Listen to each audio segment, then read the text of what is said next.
जय जवान जय किसान। सारे देशवासियों से अपील है कि अपने किसानों का साथ दें और इस किसान मजदूर और देश बचाने की लड़ाई में आप आगे आए, क्योंकि आज किसान पूरे देश में विपक्ष का काम कर रहे हैं, किसान यूनियन विपक्ष का काम कर रही हैं।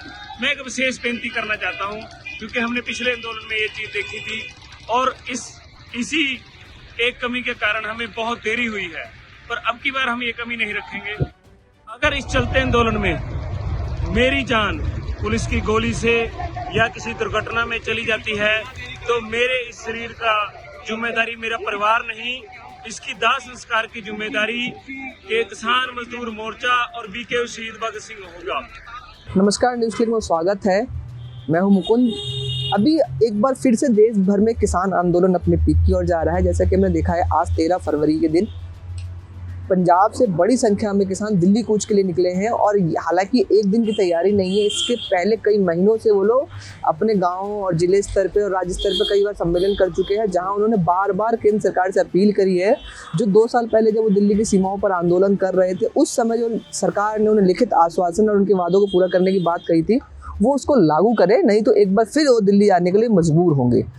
और इसीलिए आज जब सुबह 10 बजे पंजाब से निकले हैं और वहाँ से उन्होंने अब हरियाणा के बॉर्डर में घुसते हुए दिल्ली की तरफ बढ़ रहे हैं।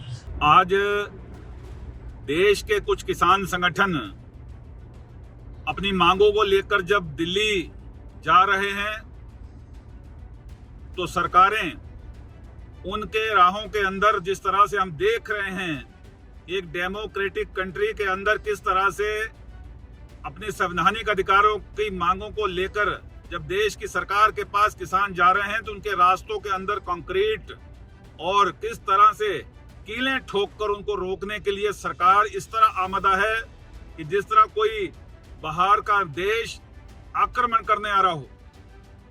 और देश के किसान का जो डेमोक्रेटिक राइट हैं, जो उनकी मांगे हैं, उनको लेकर जो किसान संगठन दिल्ली जा रहे हैं, उनको लगातार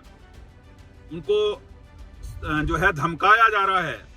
तो हम मांग करते हैं सरकार से कि सरकार ने अगर किसी मुकालते के अंदर, किसी भ्रम के अंदर शांतिपूर्वक आंदोलन कर रहे किसानों के ऊपर बल प्रयोग करने का या कहीं अत्याचार करने की कोशिश की तो इसके अंजाम सरकार को भुगतने पड़ेंगे। देश का किसान फिर चुप नहीं बैठेगा। तो हमारी मांग है देश की सरकार से कि शांतिपूर्वक अपनी मांगों को के माध्यम से आंदोलन कर रहे किसानों को अपनी दिल्ली आने दें और उनकी बात को सुने।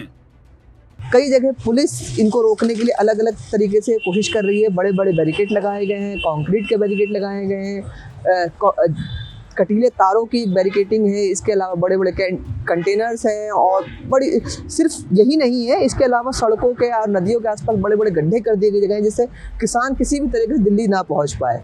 इसके अलावा जो हरियाणा, जहां बीजेपी शासित राज्य है, उसने एक तरीके से पूरे हरियाणा राज्य को एक तरीके किलेबंदी, बाड़ेबंदी कर दी है, कोई इसके अंदर से बाहर ना जा पाए। हर थोड़े दूर पे एक बड़ा बैरिकेड लगाया गया है। गाँव के अंदर जाके किसान परिवारों से कहा जा रहा है जो आप इस आंदोलन में शामिल ना होइए। इन सब के बावजूद हजारों हजार किसान दिल्ली कूच के लिए निकल चुके हैं और बड़ी संख्या में हरियाणा के अंदर एंटर कर गए। वहां से वो लोग एक बैरिकेड तोड़ते हुए आगे की तरफ बढ़ रहे हैं।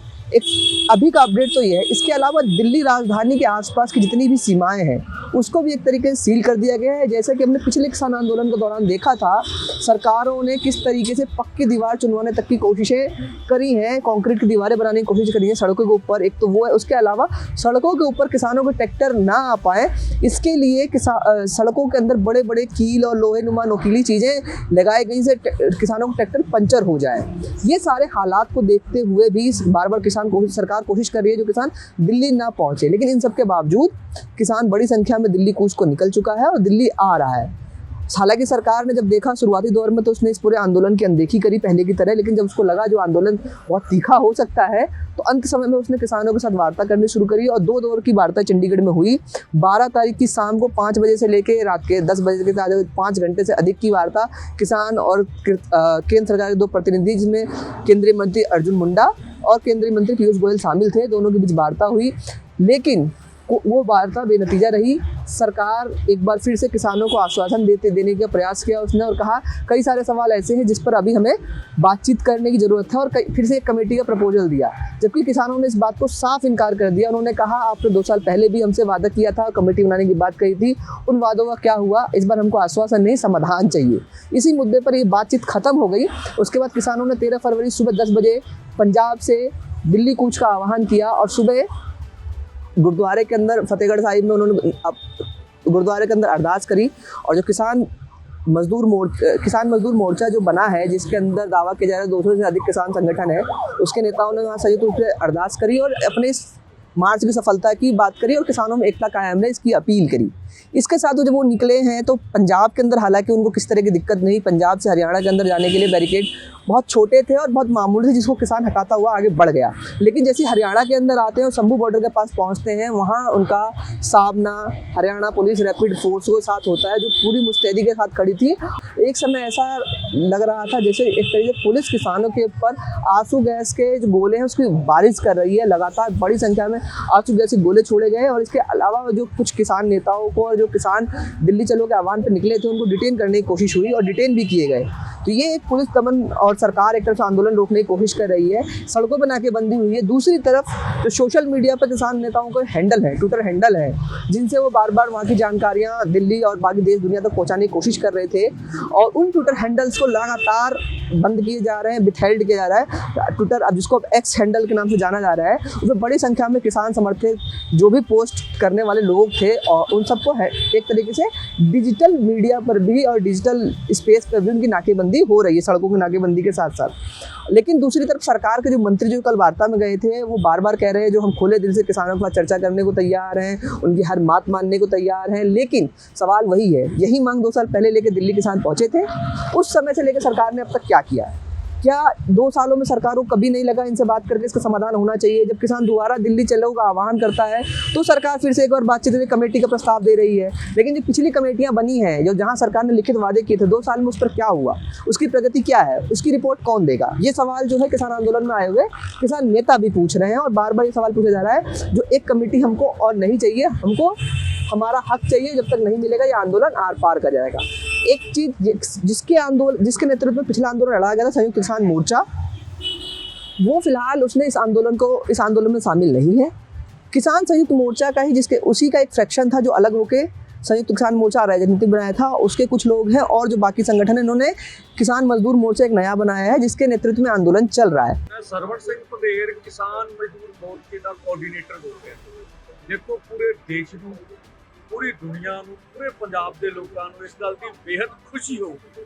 ਅਸੀਂ ਕਿਹਾ ਸੀ ਵੀ ਸਾਰੇ किसाना मजदूरों के संगठन साडे नाल के मनजीत सिंह दी राय बड़ा वड्डा चेहरा ने दुआबे का, उन्हें अज मन बना लिया भी जिहड़ा अंदोलन 2 फोरमां ने शुरू किया सी उहदे विच शामिल होवांगे, जो किसान मजदूर मोर्चे विच शामिल हो रहे हैं तो बराबर की लड़ाई लड़ गए। हुण तुहानूं राय साहब दसो।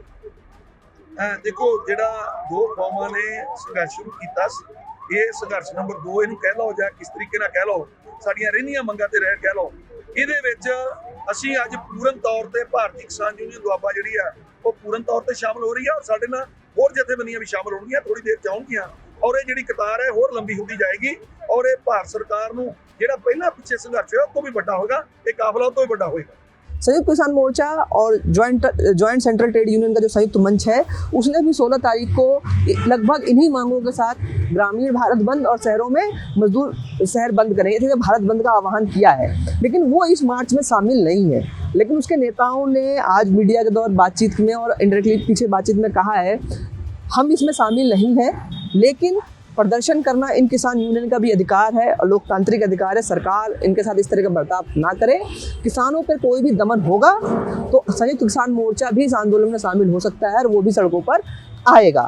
और इसीलिए सरकार संयुक्त किसान मोर्चा और बाकी किसान संगठन जो भी इस आंदोलन में शामिल थे पिछले 2020 के किसान आंदोलन के दौरान, वो सब बार बार सरकार से इस दौरान लगातार मांग करते रहे ना, आपने जो लिखित में किया था MSP गारंटी कानून उसको कब लागू करिएगा, क्योंकि आपने कहा था हम इसको लागू करेंगे। इसके अलावा भी जो बिंदुवार 13-14 पॉइंट के जो डिमांड्स हैं, इनमें मनरेगा किसानों की बात है या और छोटे किसानों के कर्जे माफ़ी या संपूर्ण कर्जा माफ़ी का सवाल है, वो सारे सवाल इसके अंदर हैं जो बार बार किसान पूछ रहे हैं। इन्हीं सवालों को लेकर दिल्ली कूच कर रहे हैं। अभी ये देखना होगा क्या ये किसान पिछली बार की तरह सारे बैरिकेड और सारी बाधाओं को पार करते हुए दिल्ली की सीमाओं तक पहुंच पाते हैं, या प्रशासन जिस तरह का आक्रामक तरीके से पूरी ताकत से इनको रोकने की कोशिश कर रहा है वो इनको रोकने में कामयाब होगा। तो अभी के लिए बस इतना ही। बाकी इस आंदोलन जुड़ी बाकी अपडेट्स के लिए न्यूज़ की खबर बने रहिए। धन्यवाद।